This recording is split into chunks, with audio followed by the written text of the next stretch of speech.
Hello guys, today I'll show you guys how to solve the coin change problem using a brute force solution and also a DP solution. So the problem says that given an array of coins and an exact amount, we want to find the least amount of coins we can use in this arrangement to get the exact amount. If we cannot do that, then we return -1. And so first, let's explain some concepts. And I'm going to use n for the length of the coins array and s for the amount. So in the brute force solution, all we're kind of doing is generating all the permutations. You could think of it like generating all the possible choices. In this case, if your use amount was 2 and we have 2 coins in the array, then we would have 9 possible choices here, right? Because we want to use, we can either use no coins, 1 coin for one of them, 2 coins in the same slot, or 1 coin other one, or a mix of those two, right?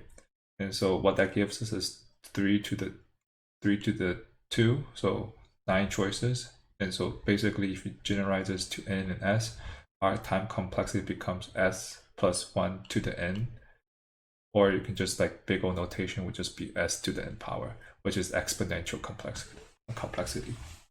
So the algorithm is kind of, so let's explain it like this. So let's assume you have an array of n elements with everything initialized to 0 as example, right? And we need to update this array. So for example, this will be one of the starter arrays. And we want to update this array by fixing one index and update it by 1 all the way up to s. So in these first 3, you can see that we update the last index by 1 all the way up to s, which is 2. And so, for example, here. However, when we finish with that one index, we need to fix another index and reset the old index. So essentially, we reset it back to 0 and we start with another index. So in this case, we go choose index -1, then we repeat. And when we're updating these values, we check the sum of the permutation. And if it is equal to the amount, n is the minimum. As the minimum number of coins we found so far, we update the minimum number of coins, right? Okay, and to start the algorithm, we need to do the backtracking algorithm, which is recursive. So, and then below the example, I'll show you how to walk through the backtracking example after we implement it, because it's easier to understand. So we define backtracking, right? And what we want is we want the indexed, because like I mentioned here, we are starting with the last index. So I'm going to implement the algorithm strictly according to what we described here. So we have an indexed, and we need the array of coins, and then we also need the amount. And I'm going to call it remaining because in the recursion, we're going to deduct this amount. It's because we want to hit the base case. And so our base cases are that if remaining equals 0, so that covers the base case where in this example you can see if the amount was 0, then you return 0. And then if our index goes out of bounds because we're decrementing, then we return -1, because when you're index -1, you don't have anything. And then I'm going to put the coin index here, and then we're going to have a global minimum coins to store that, and we're going to initialize it to the infinite. Technically in this problem, since they mentioned that the amount is to the 10 to the 4th power, you can also set it as that as well, but for simplicity and just for generalization, we want to set it to the maximum amount possible usually. And then so we can now say, okay, we want to iterate through all the potential options for this index, right? And that will be up to a amount. So like we can do for number of coins for this index in range, right, of remaining +1 because in Python the for loop stops at like 1, right? Like if your number here remaining was 2, and you don't do +1, you only run through 0 and 1. So we did a +1 to also include the last index, the last number. But there's a small optimization that we can do here. We can limit the upper bound of this value by knowing that what the number is divisible by. So we can have another number called the max number of coins for this index will be the division of the remaining divided by the coin, and we're going to round it down because we don't want to keep track of, we don't want the remainders, the leftover. So then we can just do max number of coins for index, right? This is just a here, I just come here, optimization for upper bound. Sorry, not upper board, upper bound of the number of coins I can use in this index, right? And then, so then we're iterating through this array, and we're saying, okay, what is the value of my my index, my chosen coin right now, and the number of coins I want to use in this index, right? So I'm going to calculate that. Coins, number of coins for this index times the coin. And then we need to check if our remaining is greater than or equal to this value, right? Because we need to know if it's eligible to put in there. Like, for example, if our remaining was 5 and our value here was, say, coin was 6 and this was 1, and I'm going to put 6 here. We can't because we don't have enough remaining left. So if this and then we're going to backtrack now. So we want to find the minimum, right? The backtrack number of coins by running the algorithm recursively. We will backtracking coin change, and then we're going to decrement the index like we did here, right? We moved over 1, so from here we went here. Oh, this is wrong. This should be like that. So like here to here, and we shifted left by 1. And then we're going to pass in the coins array, and then we're going to decrement the value, right? Because we deducted the value. And now we're going to say if this value, right, this backtrack coins, it's not -1. Right? If it's -1, that means that we don't have a valid solution for everything to the left. So we don't want to consider that into our minimum value, global minimum value. So we're going to say if it's not -1, that means it's either 0 or some valid value. We're going to compare and see if we should update our global minimum number of coins by comparing, hey, is my current minimum number of coins smaller, or is the backtracked minimum backtracked smaller? So coins, and we need to make sure to plus the number of coins already chosen for this indexed, right? Number of coins for this indexed, because we deducted here already. And then after we're done with this for loop, we're going to say, okay, if my global number of coins is still infinity, so we haven't found a valid solution because this is still infinity, we haven't changed anything, then we need to return -1 because we haven't found a valid solution, else we can return the minimum number of coins. All right.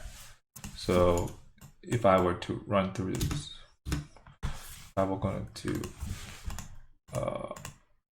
run through this program right now, backtrack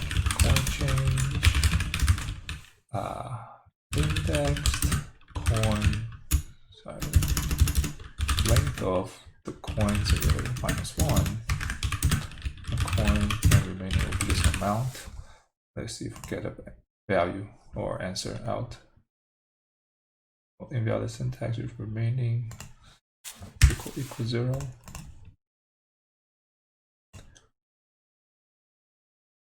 Coin. I see. Misspelling here.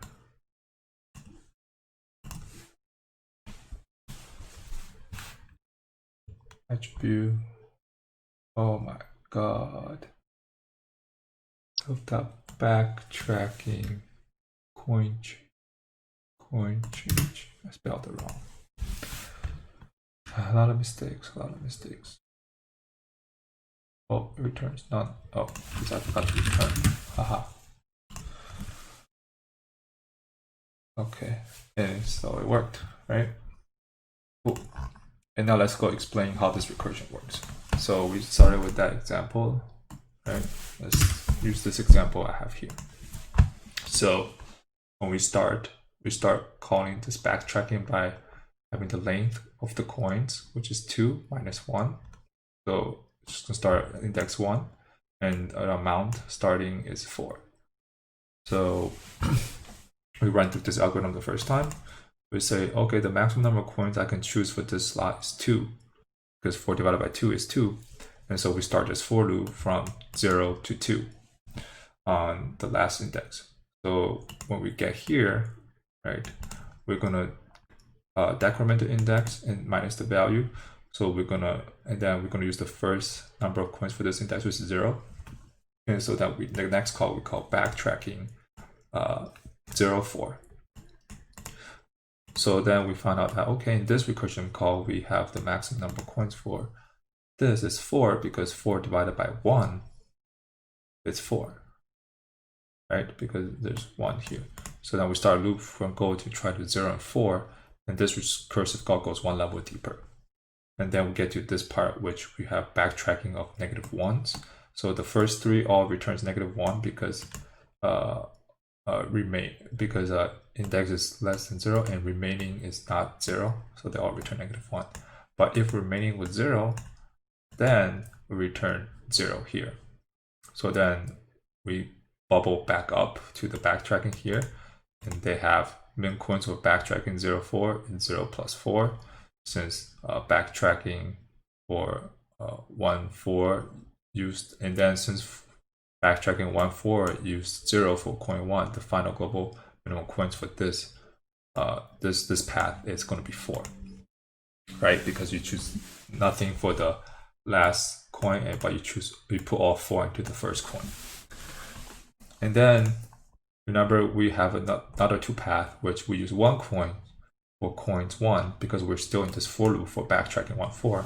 So here we have, okay, backtracking 0, 2. We used 1 for coin 1, so the maximum coins we have now is 2, and we start a for loop from 0 to 2. And the same thing here, -1 returns here, but since we have remaining equals 0 here, the backtracking for this is going to be 2, because 2 divided by 1 is 2.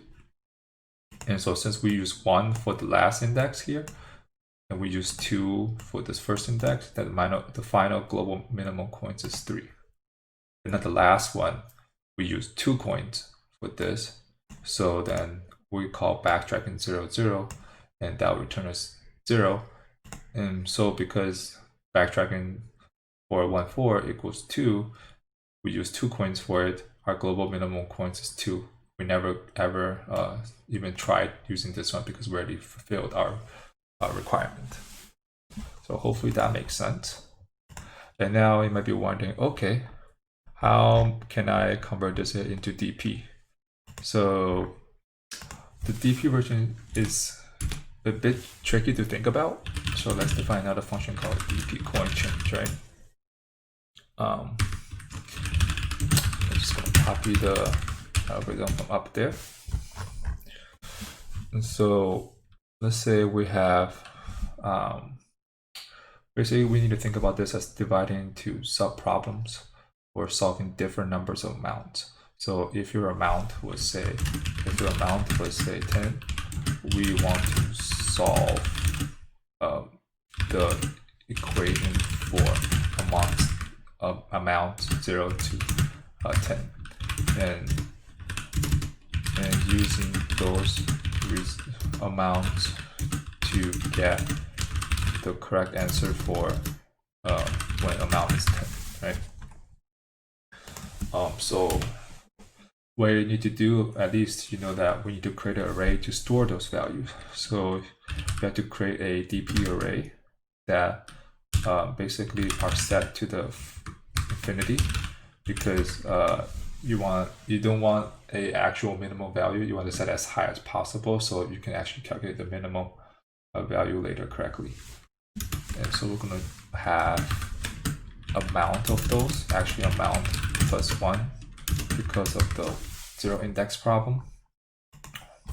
And so we know that, okay, the first element in our DP is going to be 0, because when amount is 0, you always give 0, right? And then now you might be wondering what we're going to do with, say,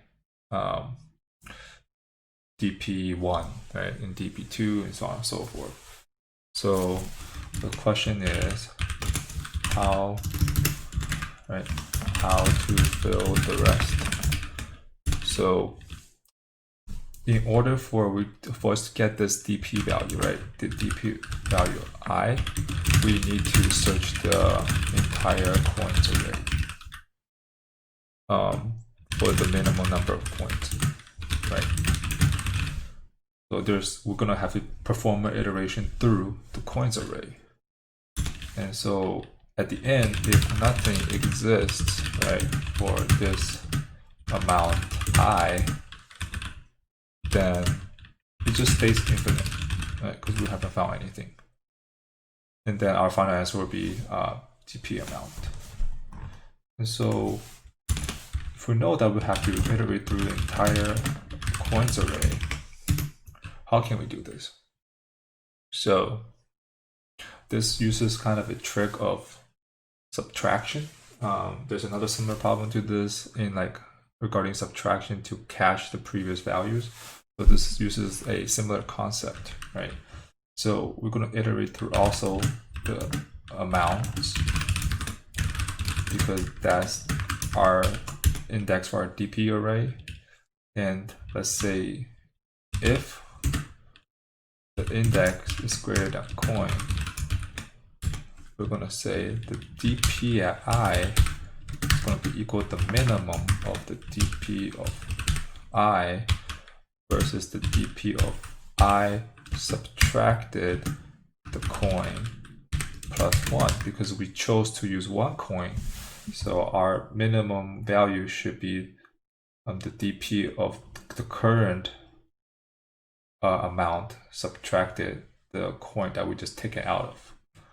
And so there's also another slight optimization we can do this here, because why we need to check I is greater than or equal to coin, because we cannot deduct the value if, say, coin was bigger than I.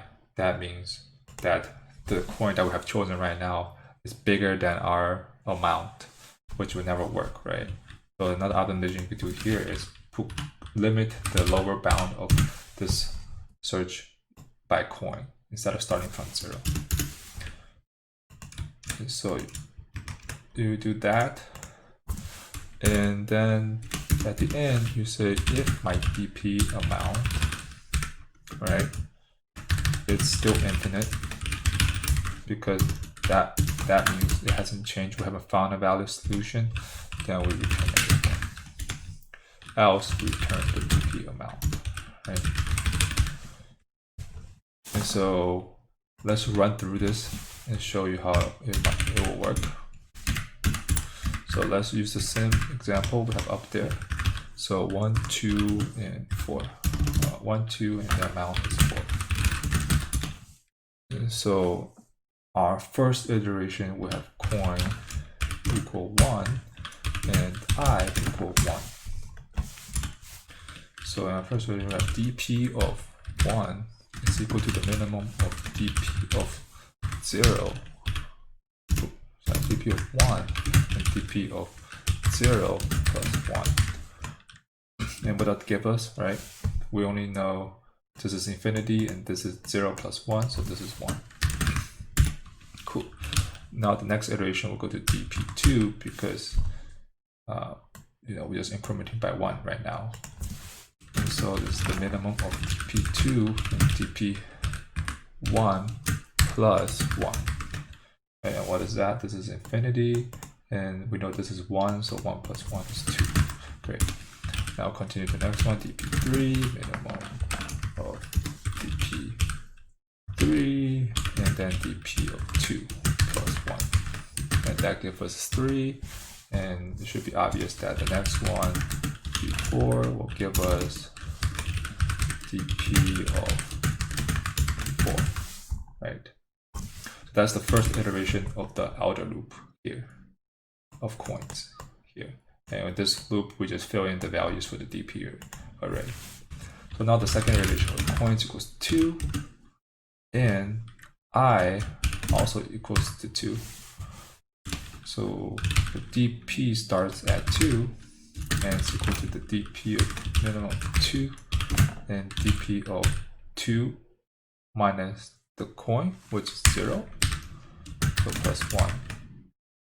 And since we know dp of 0 is 0 and plus 1, and we're just going to put 1, right?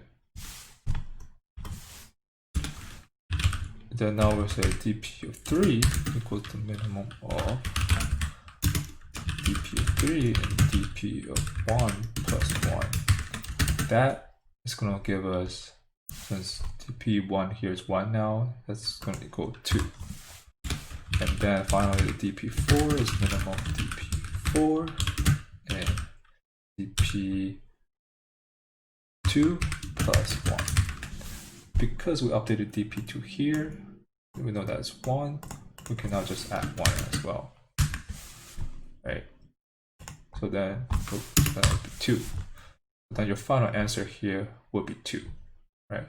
If we were to run this here, return style.dp point change coin and amount, that should work. I'll submit.